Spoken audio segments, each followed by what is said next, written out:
Bushman's Road for 3/4 of a mile. Broken down organic matter, which is sweet to use and lovely. And the green waste is just from the local authority green waste, which I love. And so now I've gone all over to those. The only thing I do is go and pick up a sheep poo and cattle poo and pig poo from their various areas without the straw, and I put that neat on the beds. I don't even rot it down. And that they don't seem to have weeds in that. Weed seeds, obviously the system kills them. So I'm sorry to say that, because for years gardeners have been telling us to use it. But any straw-based manure, I find, just brings in more than I want.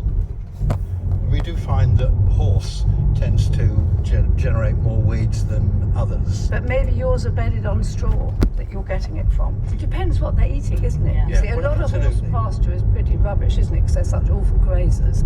And they leave the nettles, they leave the docks. I've never seen a horse eat a dock or a nettle. You know, they just like the fine green grasses, and they're very picky. Thank you very much. Thanks a lot.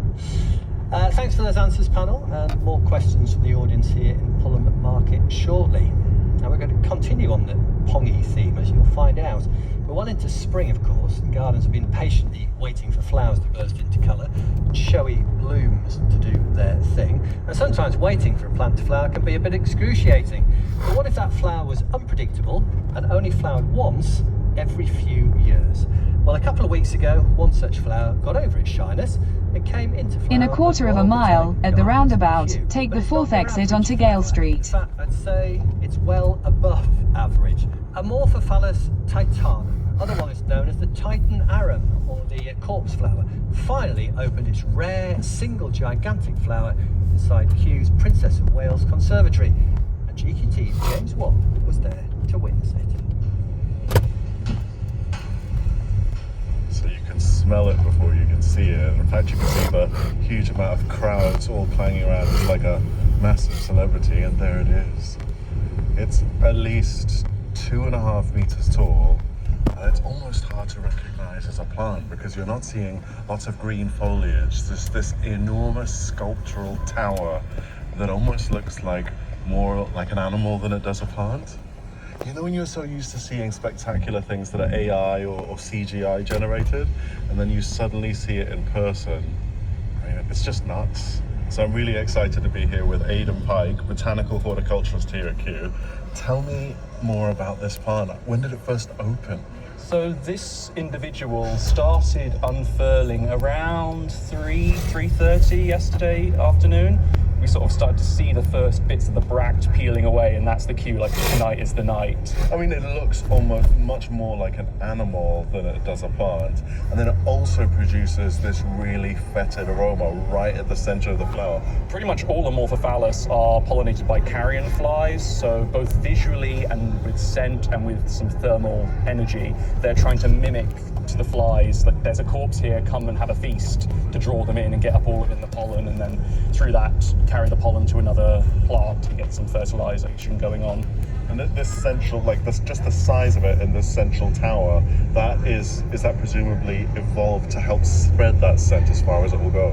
Yeah, so In 1/4 of a mile, at the roundabout, turn right onto Porters Avenue, A1153. The bits that you can see poking out from the sheathing bract are all the male flowers, which are all the pollen-bearing parts. And down below, there's a sterile strip, and then below that are the female flowers, and they're physically separated to prevent self-pollination. So where is this plant from? Because it really looks like, I mean, if you saw this on the set of a sci-fi film, you'd think that's a little bit over the top. No one's really going to believe that. That's very poor CGI. Well, this species is endemic to Sumatra. It grows in like the true tropical jungles. In 1/4 of a mile, turn left onto Martin Road. So technically it's kind of more of an understory plant, but it's limited to that particular island in terms of distribution. So as a horticulturist, I'm curious, when you have this corm that's dormant and is starting to produce something, you're not sure if it's a leaf or a flower, how do you tell? Is it like an excited moment when you can suddenly identify one of the physical aspects of it? Yeah, so in our tropical nursery, Nick Irwin, who's another botanical horticulturist who manages the Aroid collection, he's going to be keeping a close eye on our entire set of Titan arums. and it usually is fairly early on. You can tell, is that shoe going to be a leaf or a flower? And the second it's going to be a flower, it's sort of like Turn left onto Martin Road. We wheel it out and get it out on display as quickly as possible, make as big a fuss as we can. I mean, this individual pot is enormous. It probably holds about the same amount of volume as a bathtub. So this isn't here all the time then? There are In lots of 200 these behind the yards, scenes? at the roundabout, We have about continue straight 30 to stay on 40 Porters of Avenue, this species in our A1153. collection, of which maybe half of those are of flowering size. We have a lot of little seedlings and propagules waiting for their decade-long runway before they're all flowering size. Yeah. I mean, this flower is so huge. The plant must spend ages just building up its reserves to produce this. How often does a plant create this flower? It will take several leaf cycles for the plant to accumulate. Turn enough left onto energy Wood to produce a Lane. single- And it's back to the questions now. So who's next, please? My name's Guy. I'm from Costa Border in Long Stratton. I'm a local gardener. I have Continue on customers who have very A124 large for 1 mile. which are doing very well. But I also have customers who have small gardens. What would you recommend to grow in pots or in a small garden, fruit-wise, please? Okay, so fruit in pots for a small garden, particularly. Yeah. Well, will fruit do in pots, and if so, what's the best option? Well, some things really do not like being put in pots. Cherry trees, even though some of the new super dwarf ones are different, but majority of them just won't take it. They'll grow, you can keep them alive. Raspberries. Raspberries like to travel. You put a raspberry in here, tomorrow it's over there, the next week it's 3 feet down the road. They do not like being confined in pot, but you can do it. In fact, because I've got raspberries and they do tend to come up all over the place, I used to dig up the ones, usually throw them away if I couldn't replant them somewhere, say near the row. And then I realised, well, just pot them up. And I pop them up and get a crop off them and then throw them away. Much better than throwing them away without getting the crop off them. Strawberries though. Strawberries are one of those plants that we don't grow enough. And the reason is because the books tell us we have to do this stupid bed, and then we have to dig up a third of the bed every year and replant it. And the problem is that if you've got a bed, yes, it's just so much work. And then the strawberries all come, it's wonderful. And then a few weeks later, you've just got this bed to look after. No, forget it. Grow them in buckets. One plant per bucket. And even better, do put some drainage holes in the bucket. You can hang a bucket. That gets it up off the ground. It's in more light, it's in drier air, it's away from the slugs and the vine weevils. Even the birds find it hard to eat strawberries that are hanging down the side of a bucket. And at the end of 2 or 3 years, when it's looking rough and manky and not cropping very well, you just tip it out and plant a new one. So much easier than having a bed. Now I've got up to 24 buckets. It's almost like having a bed, but there's so much less work to manage. And you can carry a few of them in January into a greenhouse, conservatory, even the kitchen. Grow strawberries. Thank you very much.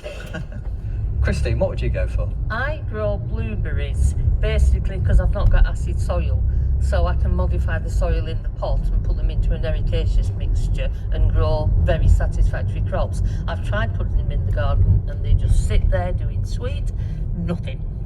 So, I'm just modifying the soil and doing it. I need to water them well. I don't use rainwater, I use tap water, and it doesn't seem to have any effect on them.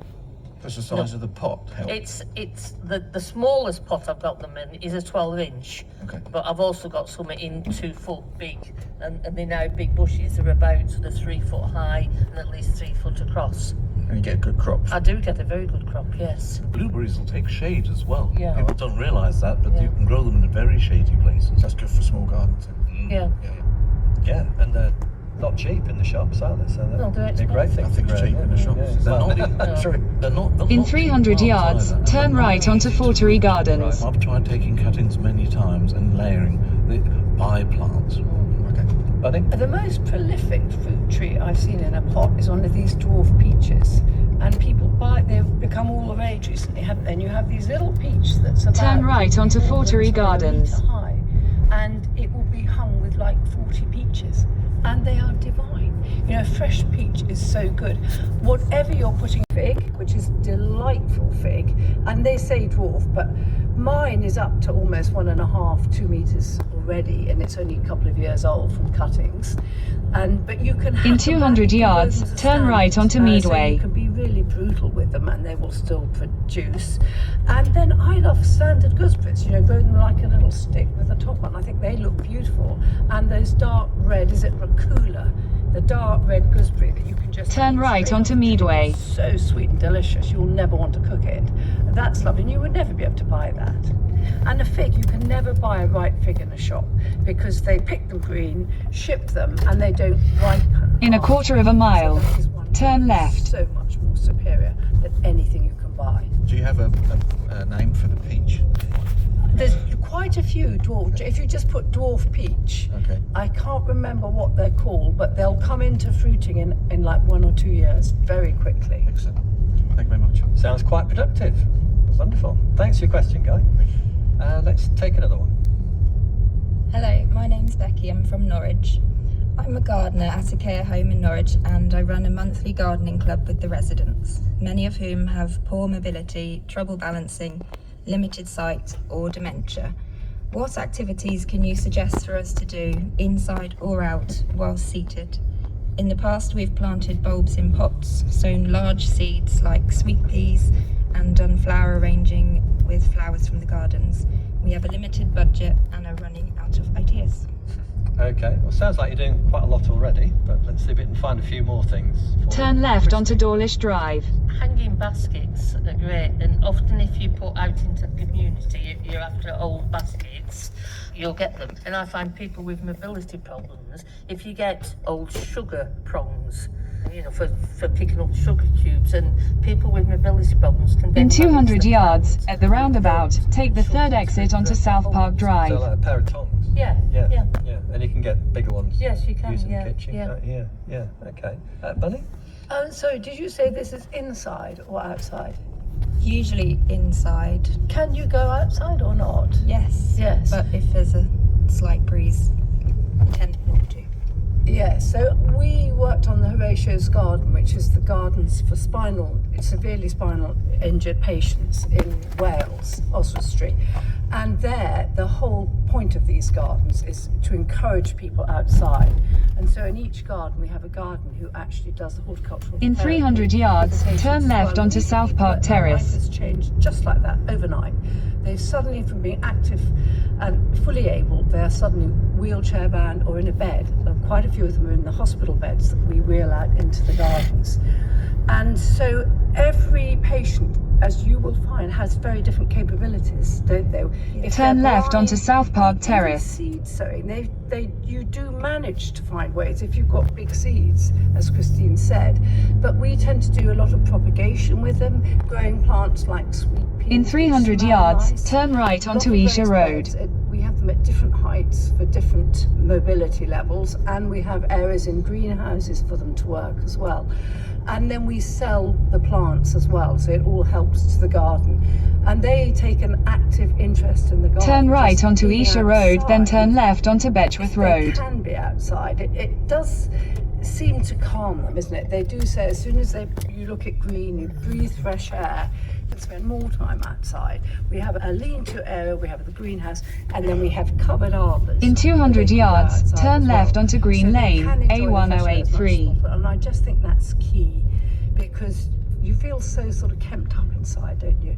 Especially if you're restricted in your abilities and somehow. So I would try and get them outside, try and grow to their strength and try and engage them. And if they're sowing and growing on, Turn left onto you're Green engaging them in Lane, the whole A1083. process. And I think that engagement is also key. Cooking food for meals and things like that. Bob? Yes, one of the things I hadn't thought of this up till now, but these people are capable of doing things, but not very quick. But they can use their hands, yes? They have limited dexterity. Limited, yeah. I've been doing this with kids recently, and it's making nest boxes for birds, but not out of wood, and not to make mock Swiss chalets, log cabins, which actually, I don't know how the birds ever recognise these are prospective nest sites. I mean, evolution has really said to you, look for a Swiss chalet, it's a hole in a log, and you can do it by making it out of papier-mâché. papier-mâché dries in a week, and then you've got another net box. They can be coated with lacquer or under seal to stop them breaking down, and you can put them in all sizes. You can make ones that are open for robins and so on. They don't want a enclosed through a little hole place. They like something more like a bowl with a bit of a back and a lid to it. And so you can make those. And Swift boxes, right? You've seen them made out of terracotta and so on. They're just basically a shape with a hole in the front. If you cut a bowl, cut the two sides of the bowl and took the middle bit, you stick that up into a corner, and it needs to have a little to shape it. It's very hard to describe, but you know what a Swift looks like, Yes. right? Make a box in papier-mâché like that, and it can be stuck up in the eaves, and it will be exactly what they need. Now, these people have got that sort of dexterity to work with papier-mâché. It's just paper and glue, so I think they can turn out loads of them. Sounds great, thank you. Sounds like you're doing great work, Becky. Hopefully Thank you. that's a few more ideas for you. Thanks for your question. Thanks for your ideas. And let's take another. Good afternoon, panel. My name's Pat Coombs and I'm from South Lopham. I've been growing oleander in a pot for 10 years, and every winter I move it under cover. But now the pot's very heavy and the plant's very large, and I wonder if I could just plant it in the garden, or would it be better to leave it in the pot? and In just put it 200 back yards, every at the spring? roundabout, turn right to stay on Green Well, Lane, would you go for? In A1083. London, people get away with oleanders outside in a sheltered place. But I bet, if you do that, the next winter will be like -10. You do have to watch oleanders. They're hugely toxic. I know they're Even poisonous. they used to make spears of them, didn't they? And that would kill you, yeah. So be very, very careful with them. And I think I would put it on, to be honest. Can you get a bigger pot? It's in a 50 centimetre ceramic pot, which is quite large and it's very heavy. Oh, We're getting very old. nothing. You could, ceramic is heavier. Yeah, I would go up to 90, can't you? Okay. And obviously when you take it out of there, you're going to have all those roots absolutely sort of completely solid. Yes. So you're going to need to score. I get a spade and I score around 4 sides with the spade and the Right. bottom, which seems like, you're going to kill it. But that will make it regenerate all those root hairs. But I bet the roots have toxins in them as well. So again, don't go Be careful. rubbing those around your mouth. No. And pot it up in I would probably do soil. Because then if you keep it in a fairly, you can get these pot movers now, can't you? Yes. Or a sat wheel. I find sat wheels are wonderful to move heavy pots. And then you can have your sunny position, maybe in the summer, and then into it right up against the south-facing wall in the winter, with a bit of fleece if it gets cold. I do put it under cover in the winter with an open-sided building. Yeah, that's But it's just- ideal. It's just so heavy to move. that's sat the problem. wheels. They're so easy. They will live outside here. They're opposite the old grammar school on Shelfanger Road on Diss. Oh, right. There's I a know couple Diss. been there on the corner there. In Last seen 100 that, yards, been there. at the roundabout, take the first Sunny, exit it's onto very Winston sheltered. Way, So They do A118. survive, but it's got to be the right position. You can't blame those responsible. You can't do this legitimately, can you? Investigating a centuries-old battle between public good and private profit. It's not right. BBC News at 5 o'clock. A group of British passengers and crew who've been evacuated from the cruise ship hit by a deadly hantavirus outbreak are boarding a plane on the Spanish island of Tenerife. They will be flown to Arrow Park Hospital in Merseyside, where they'll be assessed for symptoms and then isolate there if they show no signs of illness. In a quarter of a Meanwhile, mile, medical use staff the is left lane to take the supplied A13 parachuted slip onto road to a remote M25, Falkland Island in Tilbury. the South Atlantic by the British military to help a man who's suffering from suspected hantavirus. The British citizen had been aboard the MV Hondius earlier in its voyage before being dropped off at his home on the British territory Tristan da Cunha. Use the left lane to take the A13 slip road, then use the right lane to take the slip road to Alfred's Way. It's a very, very remote island in the Pacific. It takes 2 weeks to get there by boat. There's no runway, so it's actually the only way that they can get people in. So it's a Use pretty the right massive lane to take the operation, slip road to make Alfred's sure Way. that those who are infected or might be infected are cared for appropriately. The former Deputy Prime Continue Minister on Angela A13 Rayner for says 2 Labour's miles. current approach isn't working and needs to change following Thursday's disappointing election results for the party in England, Scotland and Wales. She's released a statement saying Sir Keir Starmer must now meet the moment and set out the change our country needs. Ms Rayner is a possible leadership contender after Labour lost more than 1,400 councillors in England and lost control of the Welsh government for the first time.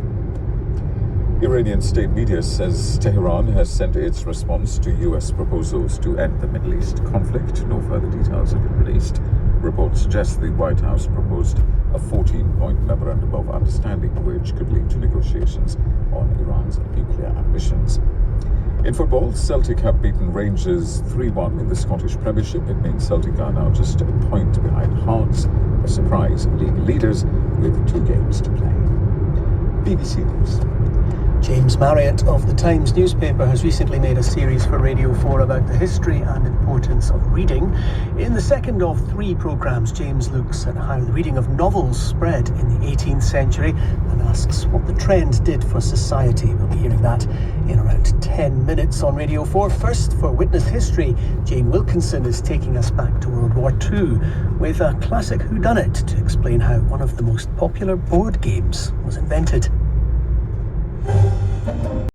Turn left onto Clements Lane, then use the right lane to turn left onto Winston Way. That he didn't go to the bathroom when he should, and that actually ended up killing him. So, let that be a lesson to us all. Good fact there. Use the right lane to turn left onto Winston Way, A118. He, of course, is the chemical symbol for helium, so that's the first of our noble gases. Correct. And the anger into the goddess of peace, and I'm doing this for my Aunt Irene, who's been listening to Round Britain Quiz for at least the last 50 years, if not more, up in Inverness. But we have the anger, the ire into the goddess of peace would be... Needless to say, because you go from the sea monster being the Kraken of Nordic mythology, and if you take the KR, Ken. And then to round off with the underground chamber into Liverpool venue, the most famous Liverpool venue of all, associated with the Beatles, where the Beatles started out. We have cave into cavern, or N, which is radon. So we've got argon, neon, krypton, radon, and helium. In 100 yards, at the roundabout, take the 3rd exit and stay on Winston Way, A118. Of chemistry knowledge there, and it is 6 out of 6. Wow. So at the end of that round, very tight, we have Scotland with 17 and Northern Ireland with 18. In a quarter of a mile, turn left. Northern Ireland are the winners of that round, and that concludes our round robin matches. The league phase is officially over, but for the first time in this competition, the story does not end with the standings. So I just called in the other 2 teams so that everyone's in the room so we can hear the points. Every point, every fractional advantage, and every tactical outlier from the last 6 games have been successfully ingested into the RBQ neural tally matrix, and I can now reveal in 4th place with 3 losses and 48 points is Scotland.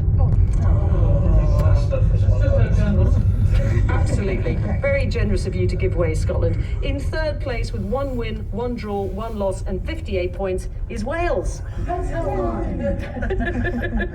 In 2nd place with 2 wins, no draws, 1 loss and 61 points is England, our reigning champions. But in 1st place at the top of the table with 2 wins, 1 draw and no losses, turn left, and 60 points is Northern Ireland. Congratulations to Northern Ireland. Of course, in previous years you have won, but not this one because you got to play. In 200 yards, slight left A406 onto the slip road through A13, Barking. Slide left onto the A406 slip road, then merge onto North Circular Road.